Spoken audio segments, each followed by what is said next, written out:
Médecine holistique et phytothérapie en contexte de santé globale, telle est la toile de fond du premier symposium tenu à l'Université de Douala ce 25 avril 2025. Cet événement scientifique majeur a réuni universitaires et acteurs de la médecine traditionnelle et holistique.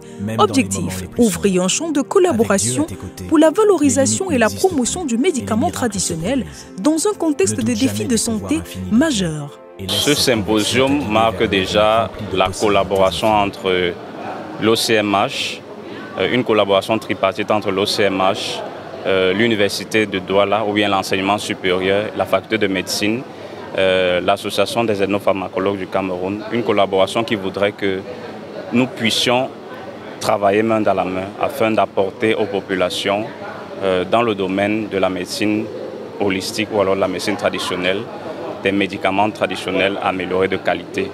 Dans la pratique, l'Université de Douala prévoit de paraffer une convention avec les associations de la médecine traditionnelle pour non seulement capaciter les acteurs et dans une autre mesure, booster la formation des étudiants de Douala. Ce symposium, en fait, est né d'une convention qu'on est en train de signer avec les associations de médecine traditionnelle et de médecine holistique. Les rapprochements sont dans les deux sens.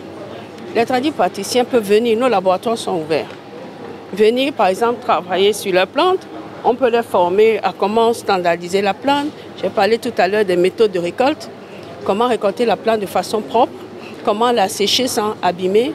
Comment travailler les extraits sans les contaminer. Parce que je disais tout à l'heure, par exemple, la plante, elle est efficace.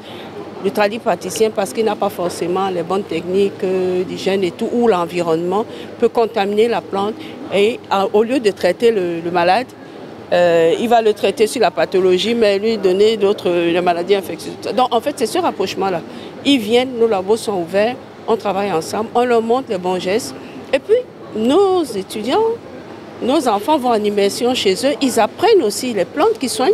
Sur un tout autre plan, il sera question d'approfondir la recherche sur la floristique africaine afin de faire face à de multiples pandémies sur le continent. Les médicaments, les maladies qui sont endémiques chez nous, comme la drépanocytose, si nous ne faisons pas notre recherche, ce sont des maladies qu'on appelle les maladies orphelines chez les Occidentaux. Ça n'existe pas chez eux. Donc ils ne vont pas mettre leur argent pour faire la recherche là-dessus.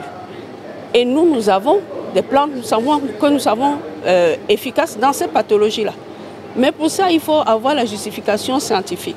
Et c'est ce que nous voulons donner à notre floristique africaine. Dans un contexte de santé globale, ce symposium arrive à point nommé et c'est à coup sûr que les populations bénéficieront dans les prochains jours des médicaments traditionnels de qualité lorsqu'on sait qu'un cadre légal réglemente désormais la pratique de la médecine traditionnelle au Cameroun.